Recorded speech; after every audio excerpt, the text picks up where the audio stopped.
How's it going, everybody? Welcome to City Skylines, Plazas, and Promenades.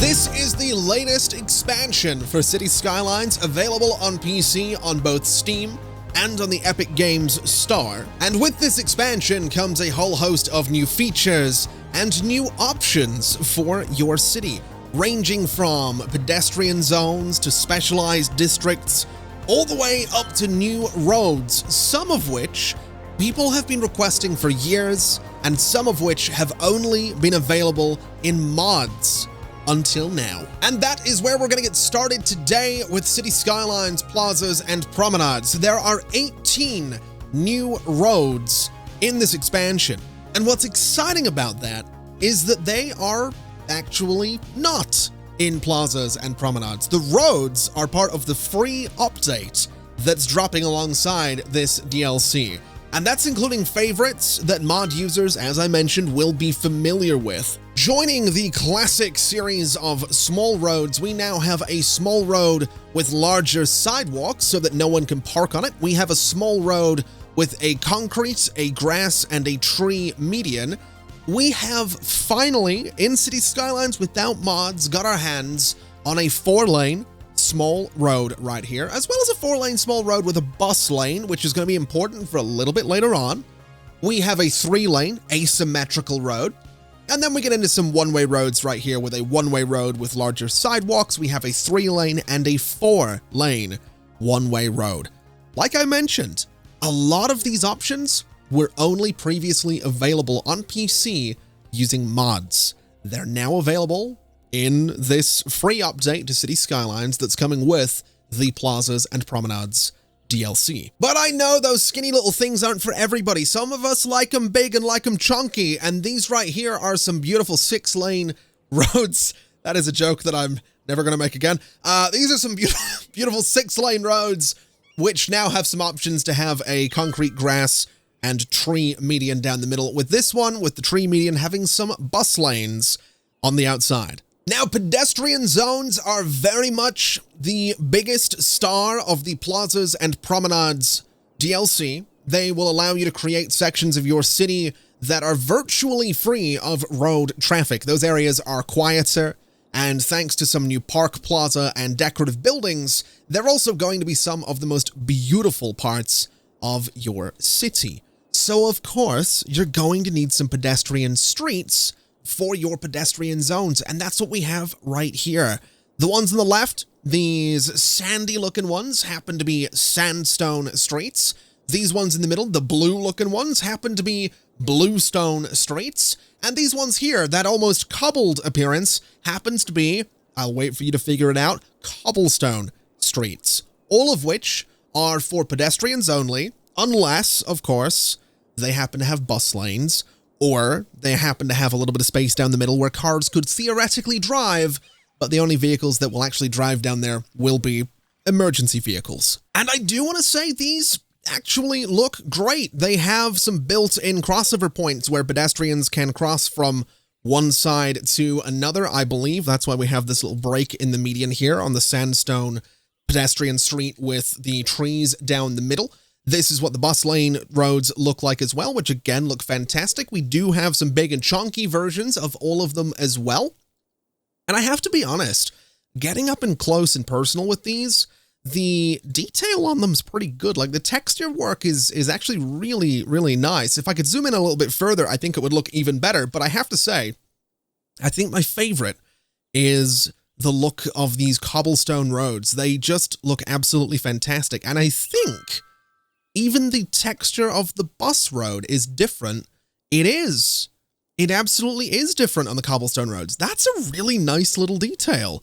The pattern is also different on these guys. It's sort of this mirrored semicircle thing going on here. It's just this sort of standard pattern here. We've got the semicircles at the sides here. There's a really nice amount of detail on those cobblestone roads. But that's all well and good looking at them. What would they look like in action? Well, it just so happens that this is a city I built earlier, and that's a sentence I don't get to say often enough, and a sentence that perhaps has never been used quite so literally, because this is a city I built 3 years ago. This is Nerdchester, and it is a city I believe I built across a series of live streams. It is completely unmodded, although at the moment I'm running a couple of visual mods to remove clouds and fogs and to give us some better daylight settings. But other than that, this is a completely unmodded city that was built without any mods 3 years ago. It's also a city that I misnamed. It's actually called Nerd Castle, not Nerdchester. And at the heart of Nerd Castle is Academy. This is my trade school, and it is a big old university district. Across from Academy used to just be a bunch of generic housing. But what I decided to do was go in here and turn it into a pedestrian area. So you'll notice there's a bunch of sandstone pedestrian streets with bus lanes right down the middle. And despite all the traffic going up and down this avenue, which can cut through a pedestrian area, by the way, you can just put a regular road in there. Despite all the traffic, we only have buses going around this area.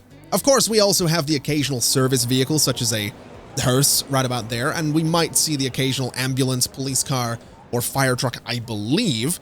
Yes, right here, for example, we have a police supercar moving through, because of course we do.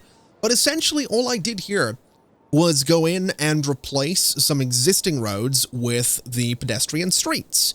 And then I rezoned the entire area, and I happened to use one of the new district specializations. In fact, I used 3 of them. And this is one of them right here. You can now have wall-to-wall buildings. They are modern commercial buildings, and they happen to look pretty great. But you can also have wall-to-wall office buildings and wall-to-wall residential buildings. So that's why the buildings in here all happen to look new, because they are. They all happen to look modern, because they are.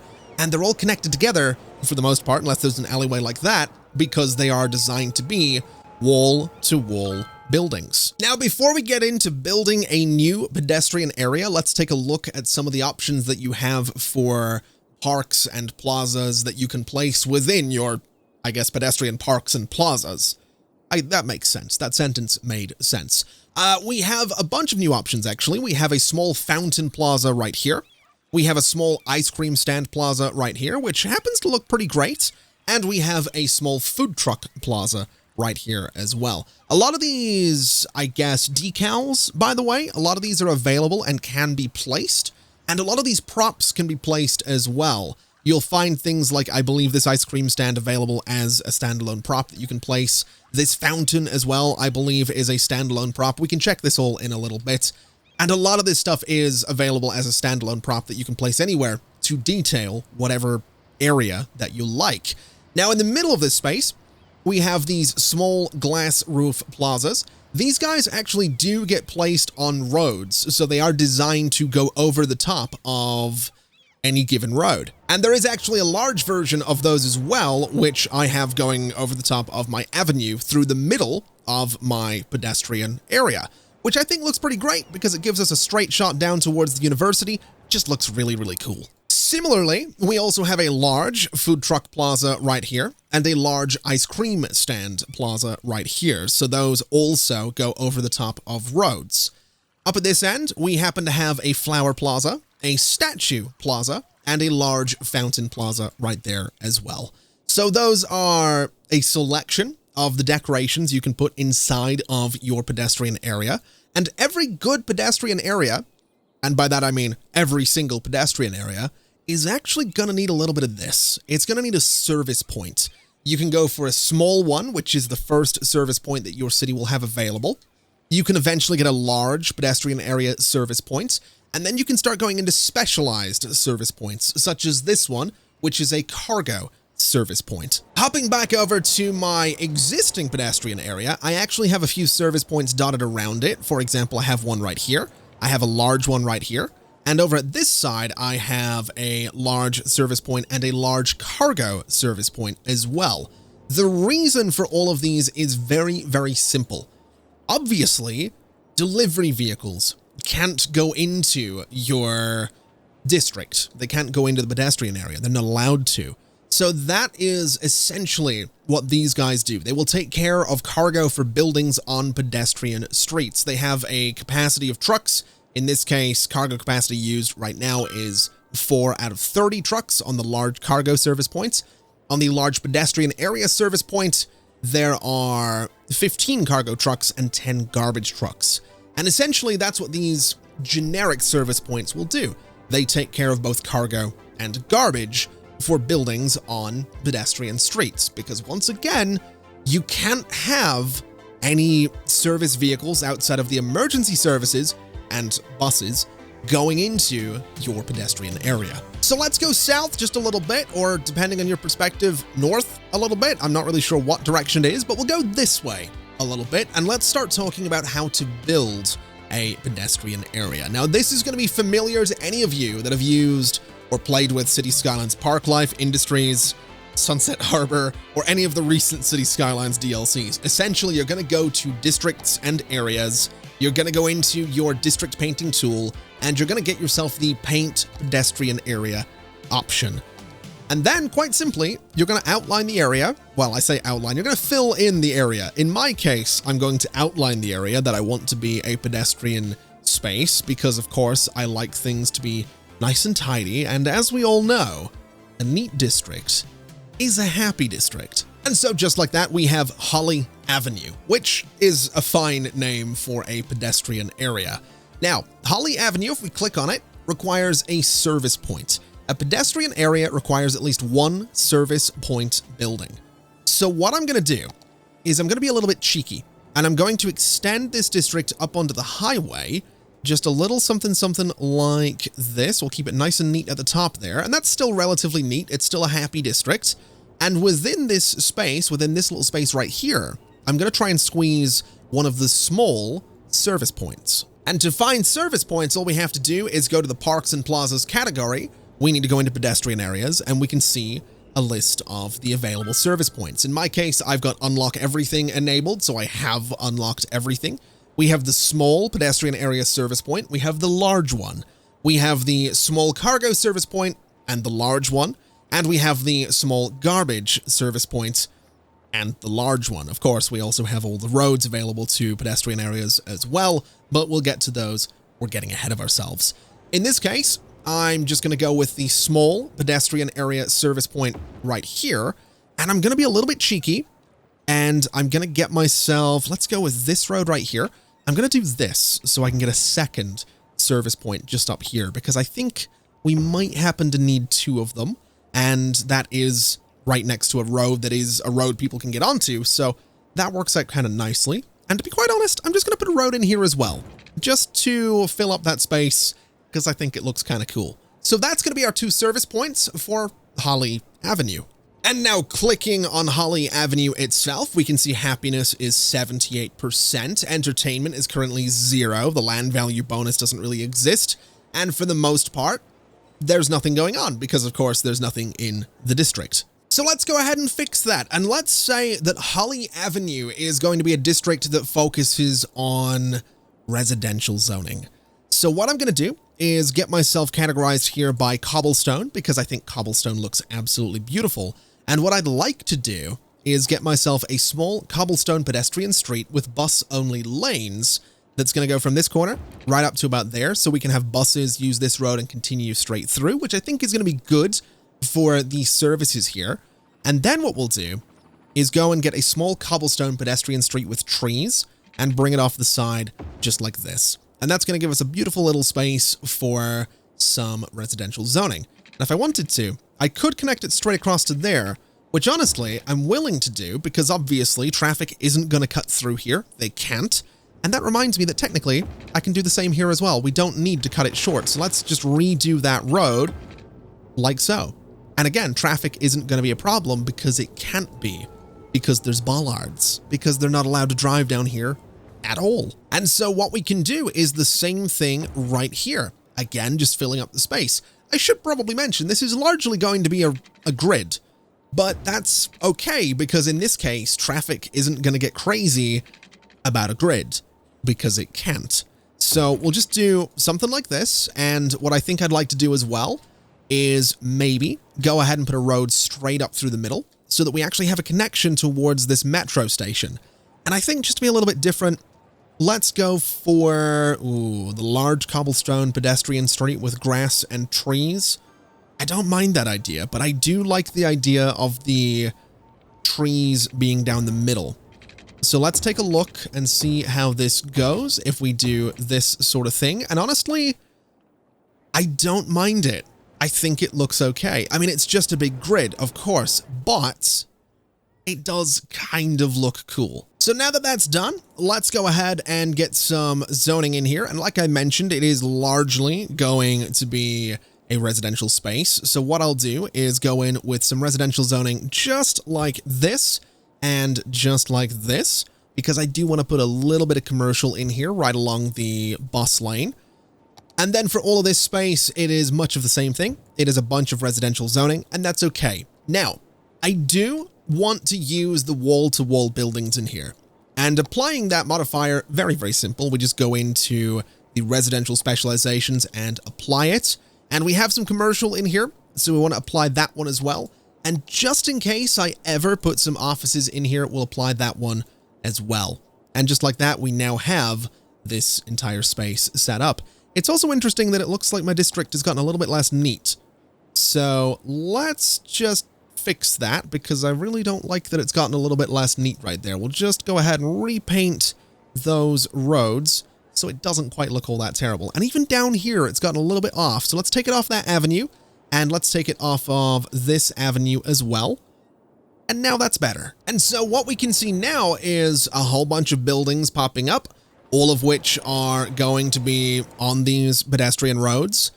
And none of them are going to complain about that, because they have the two service zones right over here, the two service points, which for the time being will provide them with everything that they need. Now, I do expect at some point those service points to get a little bit overwhelmed, but that's okay. I'm sure they'll manage. Now, I suppose while we're waiting for Holly Avenue to build a little bit, we can go and take a look at the new policies available to pedestrian areas. We have slow driving, which means all roads in the pedestrian area that are not pedestrian streets get a very low speed limit. This decreases noise pollution and does not apply to highways. So if I go and enable that, what you'll notice, specifically over here, is that all traffic on these roads right here is moving at about 20 kilometers an hour, which is exceedingly slow. It is very, very slow, and it is something that I'm not going to actually keep enabled because we just don't need it. We can also ban sugar in here. That will increase the average lifespan of citizens in the pedestrian area by 20%. It will also increase the crime rate by 20% due to some citizens starting to smuggle illegal candy bars. I'm gonna give it a shot. I'll show you why I'm willing to take that risk in just a second as well. We also have street music, which will increase happiness in commercial zones and slightly increase noise pollution in commercial zones. I'm okay with that. We only have a small commercial zone here anyway, so we'll give that a shot. And then we have deliver everything.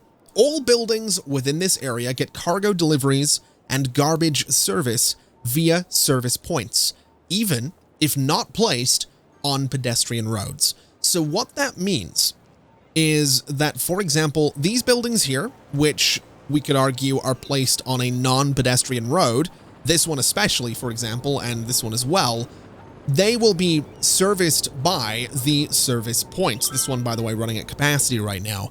So essentially, every building in the area can be serviced by a service point, as opposed to just those, for example, this one, that are on a pedestrian road. I'm not going to be enabling that for this district because, again, as we can see, the cargo capacity has been reached for both of these service points. It would therefore be a bad idea to, overwhelm them a little bit further. Now, I did mention that I'm not too worried about an increased crime rate in Holly Avenue, which, by the way, if you're confused looking at this, I'll flip the camera around because the lighting is nicer from this angle. The reason for that is because we have a police station right here, and not just any police station. This is one of the new service buildings, as is this hospital and as is this fire station. Yes, that is a fire station right there. It's kind of huge, and there's a reason for that. The police headquarters right here, it has 130 cells and I believe 65 police cars. This is the high capacity police headquarters. This right here is the high capacity hospital with up to 800 patients and 40 ambulances. And I should say, if I was to go in and increase my budget for medical and for fire and for policing, that will go up to, let's take a look here, 82 police cars, 50 ambulances. Honestly, not bad.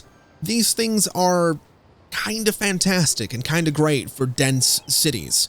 And then over here, of course, we have the high capacity fire station, which with my current budget has 50 fire engines. And if I look at my notes, by default, it will have 40 fire engines. So again, you have some options that'll cater to more densely populated cities. So having a bit of crime in Holly Avenue as people are sneaking candy bars in there, not really a problem. This place right here is pumping out police supercars as well, so if someone does do it, they're gonna get got. Now, as well as the emergency services, there are some other services that have gotten a bit of love. Education now has a high-capacity elementary school, high school, and university. Elementary school starts with 800 students, high school 2,400, and high-capacity university has up to 10,000 students. Now, this district, before I bulldozed it for the video, did actually have some schools in here, so let's go ahead and get our hands on a high-capacity elementary school and see what it looks like, because I actually haven't played around with these yet. This is going to be a first for me, and I think I'm going to put it, let's see, education in this area, I'm thinking right up around here, or maybe right about there, since we do have some commercials. So right about there for education, and honestly, that's a pretty cool looking building. It also seems to be wall-to-wall as well, so it fits in perfectly with the wall-to-wall style of this district. That's really, really cool. I actually like that a whole lot. It also has a park inside of the building, which, again, really, really cool detail. Now, when it comes to the high-capacity high school, I'm actually going to put it up here in Smith Street, which is my original pedestrian zone, because it turns out that the high school coverage in this area is not very good. And I'm wondering if I might have a little bit more room up here as well to build this thing. It certainly looks like I will. So let's go ahead and see what these buildings are. They are offices. I guess let's go ahead and take those out for the time being. We'll just completely bulldoze them and place ourselves a high-capacity high school.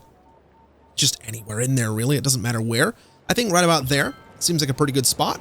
And again, it is a pretty cool-looking building. I'm pretty sure it's also going to be another wall-to-wall building. So let's get some offices in here once again and see what happens when they build. I'm curious to see if I'm right about this thing being wall-to-wall. And looking at things, it seems like the answer is sort of. It seems like I'm sort of right about this thing being wall-to-wall, which is fine. It looks pretty great in there, so I'm happy with that thing living right in there and providing some high school coverage to this entire district. And then as for the high-capacity university, I'm going to be honest, I don't really want to place this anywhere to keep it, but I do want to look at it. It looks like this. And again, it's the same sort of style as the rest of them. It looks pretty great. Very boxy, but that's by design, I would imagine. And I honestly like it. I like the textures. I like the different colors. I like the little bit of aging there at the top of it.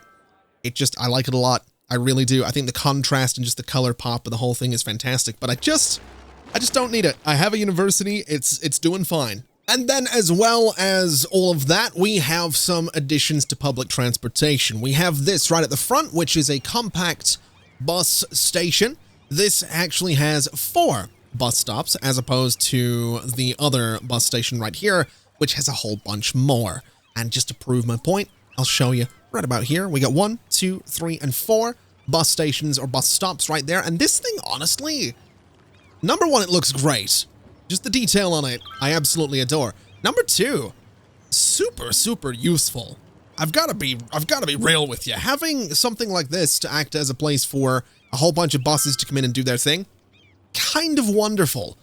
Now, moving on from that, we have an elevated train station. This is new, looks great. I really like sort of the red thing going on there. I don't know if those are supposed to be glass panes between all that, but I think I think I've seen something like this somewhere before. I want to say that a train station I've either driven past, I don't remember if it was Germany or Sweden, but it was one or other that I saw this sort of thing in. Speaking of things that are elevated, we have a new elevated metro station. That was a really weak segue. I apologize.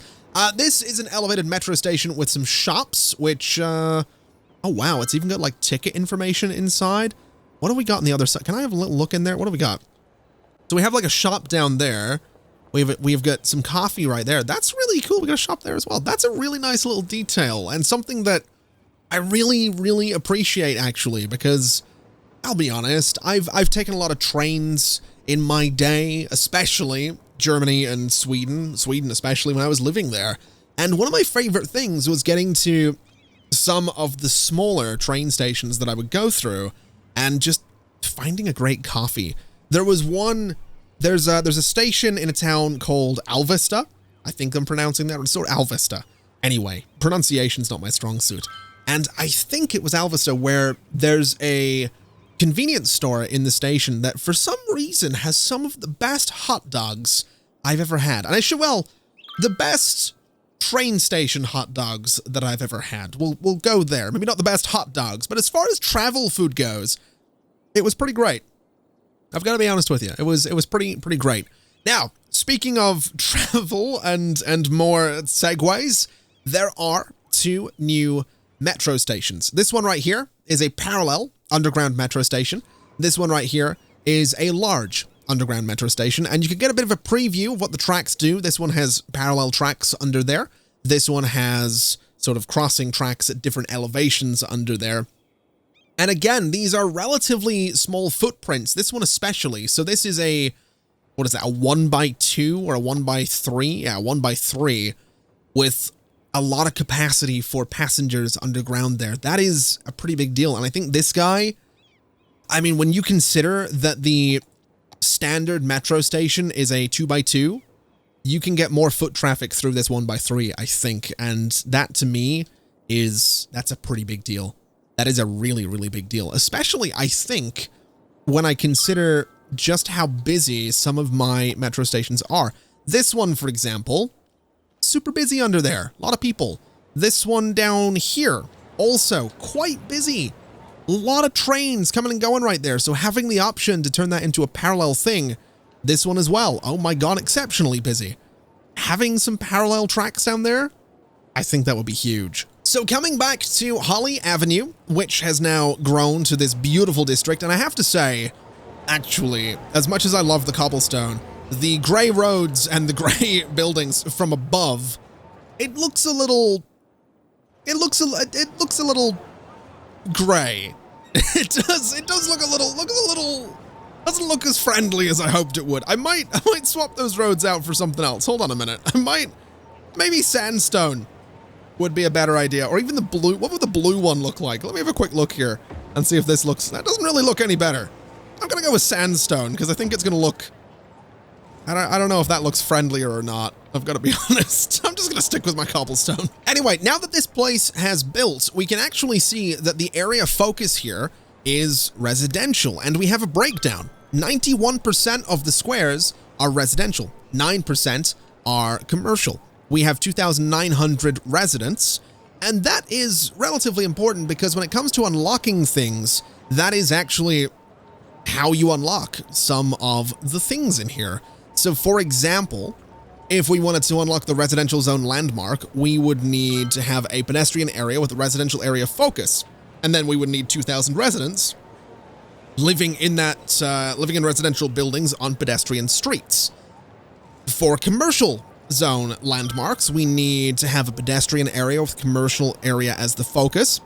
And we need to have 20,000 goods sold per week by commercial buildings on pedestrian streets.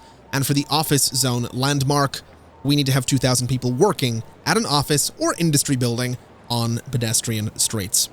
It's a similar idea for the tourism buildings. The Museum of Postmodern Art needs 250 weekly tourists in one pedestrian area. The Pedestrian Street Market Hall needs 350 tourists. And the Sunken Plaza Shopping Mall needs 500 weekly tourists. Not too bad, relatively straightforward. Let's go ahead and take a look, I suppose, at what we can do with some of those. I actually do want to see what the Sunken Plaza Shopping Mall looks like, if it will fit in here anywhere, which I don't think it will. What about the Museum of Postmodern Art? Let's put it I'm gonna say right about there. And then the pedestrian street market hall. I actually do love a good street market. I'm gonna be honest with you. So this is sort of like the middle of the district. Let's go ahead and just tear out some zoning right here. And let's put that street market right. I think that's the middle of the road. It is. That's kind of cool. That's kind of a cool little building. Got a little street market going there. The road, unfortunately, doesn't necessarily match, but I'm kind of okay with that. Let's take these buildings out. Let's just go ahead and connect this all together, and let's just have that go right there. And I guess we can put buildings next to it as well. It's not the end of the world. We can keep this looking relatively dense right here if we want to. So as that space fills up, let's turn our attention towards getting some buses moving around Holly Avenue. We do have some bus lines already coming in here. So what I'm going to do is I'm going to take this sort of teal aqua green line, and I'm going to say that instead of going around this way, it's actually going to go straight up onto that bus road right about there. So it's going to go straight through the pedestrian area. But what I'd also like to do is have this blue line that comes in and sort of loops around. I'd like it to go up there as well. So I'm going to have it go to there, and it's going to share a stop. But then the line sort of loops around in this weird way. It overlaps itself. So what I'd like to do is I'd like to come in here. I'd like to go to cobblestone, and I'm going to swap out this central road here for a road with bus lanes right down the middle, because then we can have buses coming and going right up and down the middle of the entire district. So let's go and grab that blue line, and let's now say that instead of going around that way, it's going to come down to here, and it's also going to stop right there. And now it sort of loops out, crosses over itself, but that's okay. I'm not really too worried about it. I just want to see the buses coming and going. We also have what I think is a police car moving through there. This, I will say, could look a little bit better. I don't love the big concrete patches right here where the roads sort of cross over each other, but I think that's just a side effect of how City Skylines handles, I guess, sidewalks. But regardless, I do like, at the very least, that we now have buses cutting through here. And if we follow this guy, we'll see this bus go ahead and turn. Oh, no, I need to follow it again. Let's just click on you, click on that, click on this, and there we go. We'll see him turn right down the pedestrian road. Having to slow down for some pedestrians, but that's okay. That's all right. That's the only vehicle moving on that road aside from a police car right there. And so now we can go ahead and move away from the plazas and the promenades to talk about two more things that are available for City Skylines. For those of you that aren't aware, City Skylines over the last couple of years have been releasing things called content creator packs, which are collaborations with modders from the community to release assets officially that become a part of the game. One of those is the MidCentury Modern pack by Revo. The MidCentury Modern pack brings in a district style for growables, specifically a style for low-density housing, which is what you're seeing right here. These are some MidCentury Modern style houses that I happen to think look pretty great. I will say my application of them is not very good. These houses would look better, I think, in a slightly more tightly knit grid, or at least a bit more of a regular grid, and I will be quite honest, they don't really work on hills. They don't seem to like my hills. I did experiment with them down here a little bit. It could have went better. Admittedly, it could have went worse. Such as like what happened here. That's not, you don't want that in your yard. But when you apply it to a flat area, it happens to look pretty great. Now, MidCentury Modern also comes with 3 hotel ploppables and 2 restaurants. There's also 30 new decorations like fences, furniture, and yard decorations, and there are carports, which are essentially, and I can't believe I'm saying this about something officially released for City Skylines, they're essentially parking lots. And I actually have a few of them right here behind my hospital, and you can see, they're parking lots. We actually have parking lots. I don't need to go and place them manually anymore, or download them or anything. They're just here. They're just part of the game now. well, you need to get the MidCentury Modern pack, but if you do, you've got parking lots. They're pretty great. I'm pretty sure they're in here somewhere, I think. Yeah, there they are. You've got a little 1x1 parking lot, which is pretty good. You got a little what is that? A 2x1? And you've got, I think that's a 4x1 as well. And they all just tile together quite nicely. There are some other ones, of course. If we go and take a look, you've got this one right here, which is a 12 slot. It's a 3x3. And you have a 24 slot, which is what I've got along here as well. It's pretty cool. I've got to be honest. It's really nice having space for people to actually park. And just in case you were curious about the hotels and the restaurants, they are available in the Parks and Plazas category right down here at the end. Under Content Creator Packs, you have Hotel Oasis A, you have Hotel Oasis B, and you have Motel Palm Springs. Those look pretty great.